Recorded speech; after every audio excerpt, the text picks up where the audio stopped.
네, 한국사 수업 시작하도록 하겠습니다. 교과서 90쪽 펴주세요. 오늘은 흥선대원군의 대외 정책에 대해서 살펴보도록 하겠습니다. 흥선대원군은 우리 지난 시간에 배울 때 고종의 아버지라고 얘기를 했잖아요. 고종의 아버지인데 고종이 나이가 어려서 대신 10년 동안 통치를 하게 됩니다. 그러면서 통상수교 거부 정책을 시행을 하게 되는데요. 여러분 여기서 통상수교를 무조건 거부하는 정책을 펴게 되는 거죠. 그러면서 여러 가지 사건들을 겪게 됩니다. 통상수교를 요구하는 프랑스의 요구를 받아들이지 않아서 프랑스가 쳐들어오는 병인양요, 또 독일 상인 오페르트가 남영군의 묘를 도굴하는 사건, 또 그 뒤에 미국의 이러한 통상 요구를 거부해서 미군이 쳐들어오는 신미양요를 거쳤지만 결국은 흥선대원군은 끝까지 척화비를 건립하면서 통상수교 거부 정책을 펴게 됩니다. 먼저 90쪽에 나와 있는 프랑스군의 침략을 물리치다 라고 하는 부분을 살펴보도록 하겠습니다. 배경을 보면 러시아가 연해주를 차지해서요, 위기감이 고조됩니다. 자, 우리나라는 국경선에서 항상 국경은 청나라와 접하고 있었습니다. 그런데 이쪽이 연해주거든요. 이러한 연해주 땅이 이제 러시아에게 넘어가면서 우리나라가 러시아와 국경을 접하게 된 거죠. 그래서 위기감이 고조됐고요. 흥선대원군이 프랑스와 동맹을 시도했지만 잘 되지 않았고, 또 우리나라 안에서 천주교 금지 요구가 고조됩니다. 그래서 이러한 요구를 받아가지고요, 천주교 신자와 프랑스 선교사를 처형하는 병인박해를 하게 되는 거죠. 1866년 병인박해를 일으키게 되고요. 이때 프랑스 선교사가 우리나라에서 처형이 되니까요. 이걸 구실로 프랑스가 우리나라를 쳐들어오는 병인양요가 일어나게 됩니다. 자, 병인연의 서양 오랑캐의 침입이라고 생각하면 되고요. 프랑스 함대가 강화도를 침략했어요. 이때 정족산성 안에서 양헌수가 프랑스군을 격퇴했죠.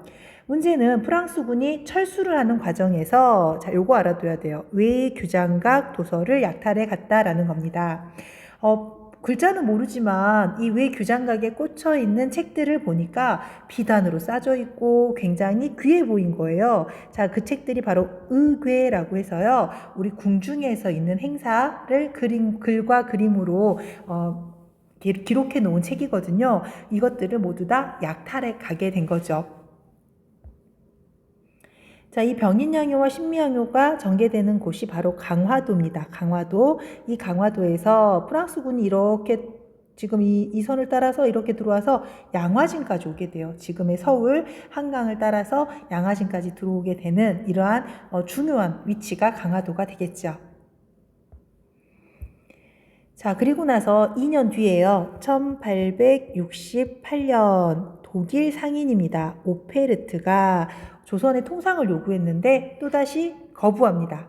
그래서 오페르트는요, 흥선대원군의 아버지 남영군의 묘를 도굴한 거죠. 남영군의 묘를 도굴했어요. 그래서 미국 자본가와 프랑스 선교사의 지원을 받아서 덕산군 관할을 습격하고요, 남영군의 묘를 도굴하려고 했지만 실패했죠. 자, 이 오페르트 도굴 사건 때문에 오히려 더 서양인에 대한 반감이 확산되게 됩니다.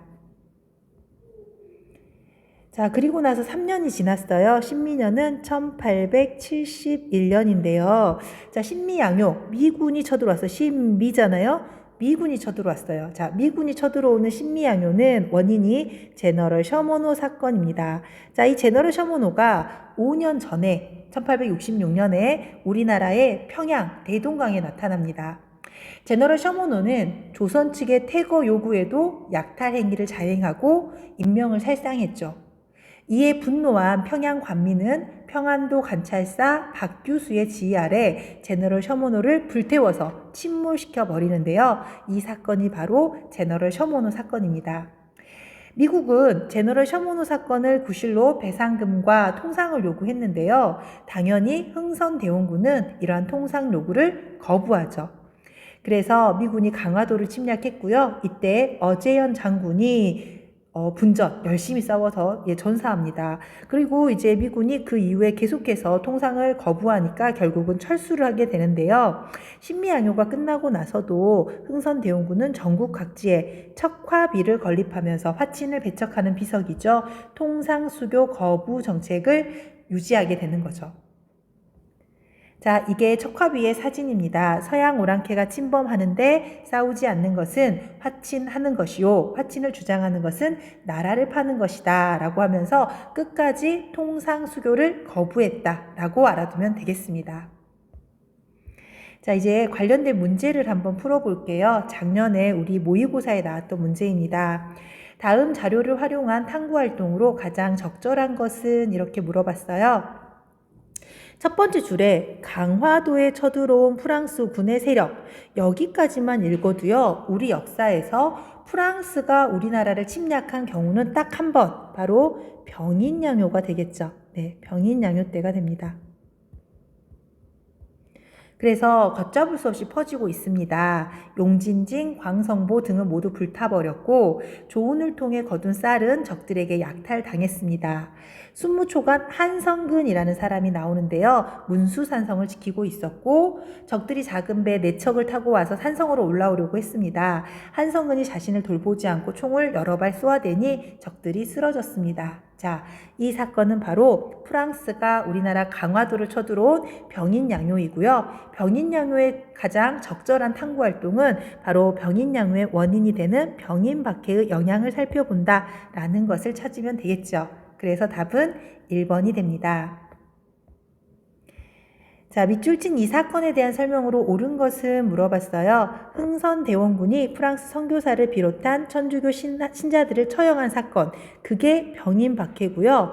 병인박해를 구실로 자, 강화도를 침략하는 이 사건, 바로 병인 양요가 되겠죠. 그래서 병인양요를 물어본 문제입니다. 자, 병인양요는 나중에 결과적으로는 외교장각 도서를 약탈당하는 피해가 발생하게 되니까요.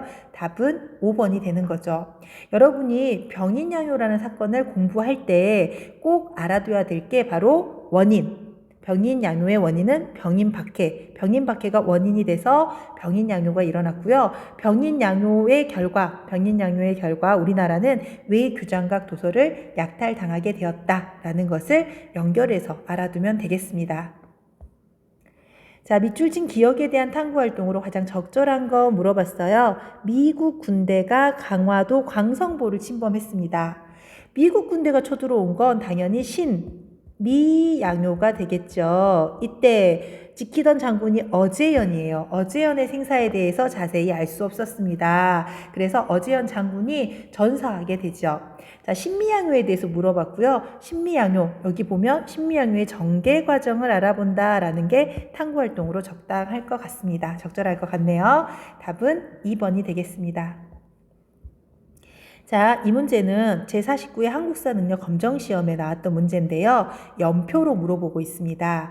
의정부에서 아래기를 서양 오랑캐가 광성진을 침범했을 때 진무중군 어제연의 생사는 자세히 알 수 없었습니다. 바로 어제연을 보고 이 사건은 신미양요라는 것을 알 수 있어야 되겠고요. 자, 이 신미양요를 연표에서 찾아봐야 되겠죠. 자, 병인박해를 구실로 병인양요가 일어났고요. 병인양요 2년 후에 오페르트 도굴 사건이 일어났고요. 또다시 3년 후에 신미양요가 일어나니까요. 신미양요는 바로 다에 해당이 되겠죠. 답은 3번이 될 것 같습니다. 여기까지 우리 오늘은요, 흥선대원군의 대외 정책에 대해서 살펴보았습니다. 흥선대원군은 고종을 대신해서 10년 동안 통치하면서 대외적으로 통상수교 거부 정책을 시행했고요. 이렇게 통상수교를 거부하는 과정에서 프랑스가 쳐들어오는 병인양요, 독일 상인 오페르트가 남영군의 묘를 도굴하려고 했던 오페르트 도굴 사건, 또 미국이 쳐들어오는 신미양요를 거치게 됩니다. 이런 사건들을 지났지만 그래도 끝까지 흥선대원군은 통상수교 거부의 의지를 전국에 척화비를 세워서 널리 알렸다라는 것까지 살펴보면 될 것 같아요. 자, 오늘 수업은 여기서 마치도록 하겠습니다.